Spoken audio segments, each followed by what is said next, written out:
भाई साहब एक पेज का आपका इस्तीफा था, एक लेडी ने आपका इस्तीफा फाड़ दिया, दोबारा इस्तीफा टाइप नहीं हो सकता था क्या? मणिपुर का मुख्यमंत्री स्वयं जाके उन लड़कियों को बलात्कार किया था। तो इनसे पूछो क्या केजरीवाल ने खुद खड़े होकर शराब बेची थी क्या? उन्होंने भी तो ठेके ही दिए थे। कानून में प्रोविजन है कि अगर आपको कोई जज पसंद नहीं है तो आप एप्लीकेशन देके और दूसरे के वहाँ जा सकते हैं। हमारे वर्तमान के गृह मंत्री तड़ीपार रहे, कहाँ गई तुम्हारी वो ईमानदारी, वो फाइलें कहाँ गई? सिर्फ मुंह से। मोदी जी ने उसके आरोप लगाए थे छगन भुजबल की फाइल, उसका केस ही खत्म करने थे। अजीत पवार की फाइल का क्या हुआ? 70,000 करोड़ का घोटाला खत्म होता है, झूठ मत बोलिए। अन्ना हजारे जी की बात को मैं समर्थन देता हूँ कि इन लोगों ने कैबिनेट में मिलकर पूरी एक शराब नीति बनाई। शराब नीति बनाने के बाद अनुमोदन के लिए किसके पास भेजी? एलजी साहब के पास भेजी। एलजी साहब भी शामिल हुए ना इसमें फिर घोटाले में। अगर उन्हें घोटाला दिख रहा था तो एलजी साहब का स्टाफ कहाँ सो रहा था? अगर अरविंद केजरीवाल इतने ही साफ सुथरे हैं तो उन्होंने इस्तीफा क्यों नहीं दिया? इस्तीफा दे के फिर जाते। नहीं, इस्तीफा नहीं दिया, ठीक है जी, दिल्ली सरकार कैसे चलेगी? सरकार चल जाएगी। सरकार देखिए, सबसे बड़ी बात है केजरीवाल साहब के पास कोई भी विभाग नहीं है, वो मुख्यमंत्री हैं, बाकी सारे विभाग उन्होंने सारे मंत्रियों में बांट रखे हैं, तो किसी एक फाइल पे स्पेशली उनके साइन कोई जरूरी नहीं है। राहुल गांधी ने इस बार दो यात्राएं कर डाली हैं, भारत जोड़ो यात्रा, भारत जोड़ो न्याय यात्रा। इसका कितना असर पड़ने वाला है चुनाव पे?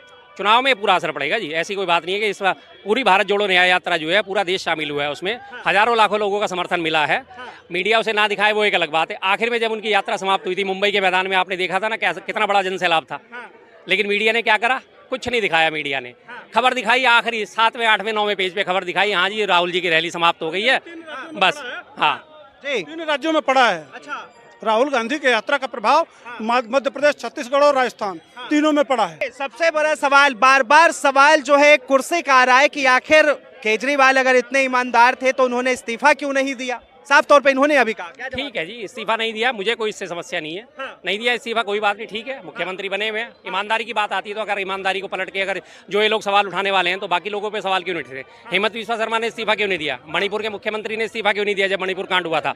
क्या उसने ड्रामा करा था? एक अपना इस्तीफा लिख के लेके आया था, वो सामने सबको दिखाया जी मैं इस्तीफा दे रहा हूँ। उधर से एक लेडी को बुला के लाए, लेडी को सिक्योरिटी गार्ड ने आगे करा, लेडी ने आके इस्तीफा फाड़ दिया। जनता नहीं चाहती कि मैं मुख्यमंत्री पद से इस्तीफा दूं, इसलिए मैं अपने जान इस्तीफा नहीं दे वापस दे रहा। भाई साहब एक पेज का आपका इस्तीफा था, एक लेडी ने आपका इस्तीफा फाड़ दिया, दोबारा इस्तीफा टाइप नहीं हो सकता था क्या?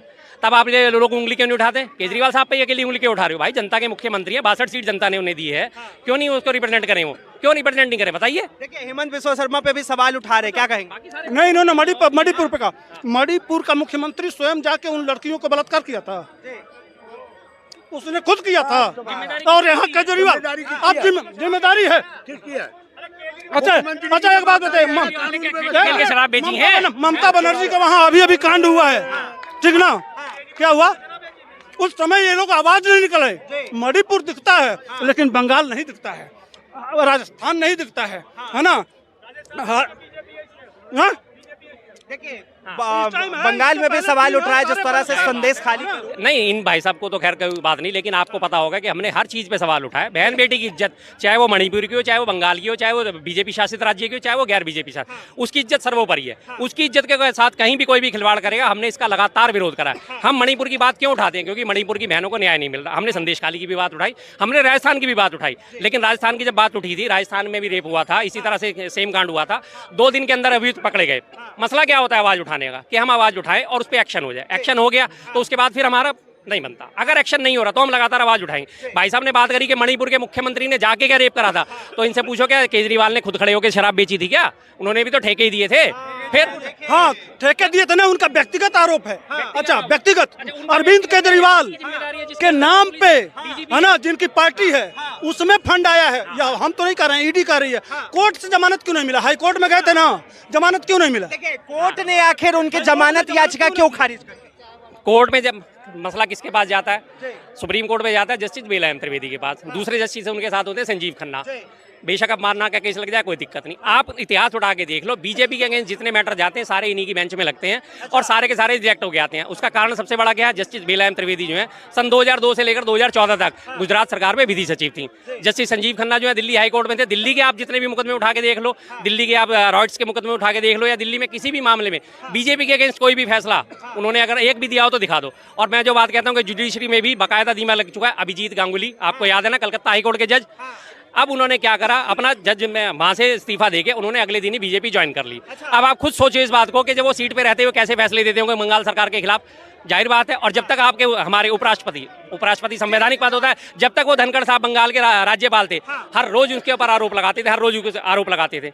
बंगाल सरकार से वो लगातार ऐसे लोहा लेते थे जैसे वो हों, अपोजिट पार्टी के नेता हों। जबकि राज्यपाल का मतलब होता है अभिभावक। अभिभावक का मतलब है कि आप भी मेरे लिए सही हो और आप भी मेरे लिए सही हो, टीएमसी भी मेरे लिए सही है और वो सीपीआई भी मेरे लिए सही है और कांग्रेस भी मेरे लिए बराबर है। उनका लेवल ये हो जाता है। ये जो संवैधानिक पद है, चाहे वो राज्यपाल हो, उपराष्ट्रपति और राष्ट्रपति, ये पॉलिटिक्स से हटके न्यूट्रल में माना जाता है इनको। देखिए सर, बार बार सवाल उठते रहता है कि आखिर जिसके घर भी ईडी पहुंचती है वो सीधा बीजेपी का दामन थामे और वो साफ, ऐसा क्यों?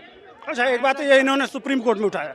भाई साहब, हाई कोर्ट खराब, सुप्रीम कोर्ट खराब, सारे जज खराब। एक बार जिसको अरविंद केजरीवाल कह दें कि फलाना कट्टर ईमानदार, समझ रहे हैं ना, सिर्फ बेल लगता है सिर्फ इन्हीं लोगों के वहां सुप्रीम कोर्ट में, समझ रहे हैं ना। संजय सिंह का भी इन्हीं के पास। अरे इतना झूठ बोलते हैं ना, इतना झूठ बोलते हैं, सबूत है सारे, आप देख लेना। अरे सारे मैं बता दूंगा कि सुनिए। तो दूसरे वहाँ आप एक हमारे कानून में प्रोविजन है कि अगर आपको कोई जज पसंद नहीं है तो आप एप्लीकेशन देके और दूसरे के वहाँ जा सकते हैं। कितनी बार गए बताइए? एक मिनट, ये जो इन्होंने बात करी ना कि अगर जज पसंद नहीं तो दूसरे के बाद, ये सरासर गलत बात है। ये जो क्या सिस्टम होता है, हाई कोर्ट का सिस्टम, और एक मिनट सुन लीजिए यार, हाई कोर्ट का और सुप्रीम कोर्ट का सिस्टम होता है उसकी रजिस्ट्री। आपने कोई भी मैटर लगाना है, सबसे पहले वो जाएगा रजिस्ट्री में, रजिस्ट्री तय करेगी कि किस जज की बेंच में वो जाएगा। हाँ, सही बात है। इनका यही आरोप सब पे लगाना है। लालू यादव चोर है, सोनिया गांधी चोर है। किसने बोला था? राहुल गांधी चोर है, वाड्रा चोर है। पूरे देश के सारे, संजय सिंह बोले, सिसोदिया बोला, केजरीवाल बोले। आज किसके साथ है? किसके साथ हैं? उन्हीं के गोद में जाके, जो इस देश के शरद पवार से लेके पूरे देश के सारे नेता चोर थे, उन्हीं के गोद में जाके बैठे हुए हैं। सब उन्हीं के चोर में, उन्हीं के गोद में। अरे भैया, अब इनके लिए वो ईमानदार हो गए, समझ गए ना। और सुप्रीम कोर्ट चोर हो गया, हाई कोर्ट गलत हो गया, पूरा देश गलत है, समझ रहे हैं ना। एलिगेशन प्रधानमंत्री पर भी लगा था। हमारे 14 घंटा सीबीआई बिठाती थी, सब कुछ होता था। हमारे वर्तमान के गृह मंत्री तड़ीपार रहे, कभी आंदोलन किए क्या? कभी हुआ आंदोलन तो बताइए। उनका भी तो था। उन लोगों ने, उनके कम से कम 10-10 बयान होंगे कि अगर हम सही होंगे तो कल बरी हो जाएंगे। शर्मा जी, एक सवाल बार बार उठता है कि जो आम आदमी पार्टी कांग्रेस पे लगातार आरोप लगाती रही, दिल्ली में जब भी कांग्रेस की सरकार रही तब इन्होंने हमला किया। शीला दीक्षित की इतनी मोटी फाइल, क्या हुआ? एक बात बताइए, एमसीडी में कहते थे कि बहुत भ्रष्टाचार है, 40% कमीशन है। एक आदमी पे मुकदमा तो लिखवाओ यार। किसी कोर्ट में भी तो ले गए होते एक एप्लीकेशन। कहाँ गई तुम्हारी वो ईमानदारी?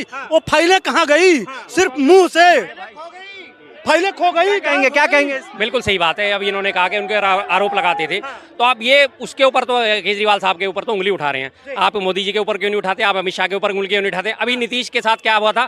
झूठ मत बोलिए। इसी तरह से आम आदमी पार्टी वाले झूठ बोलते हैं। केस किसी का जो फाइल हो गया है, वो केस खत्म करने का अधिकार मोदी का नहीं है। केस खत्म करेगा जज, लेकिन उनकी केस खत्म कर देगा। समझ लीजिए, प्रधानमंत्री का कोई राइट ही नहीं है केस खत्म करने का। इसी तरह से आम आदमी पार्टी वाले इतना झूठा हैं, इतना झूठ बोलते हैं। भैया, केस कौन फाइल करता है? आप बताइए, आप लोग बताइए। केस जज फाइल करेगा, खत्म करेगा।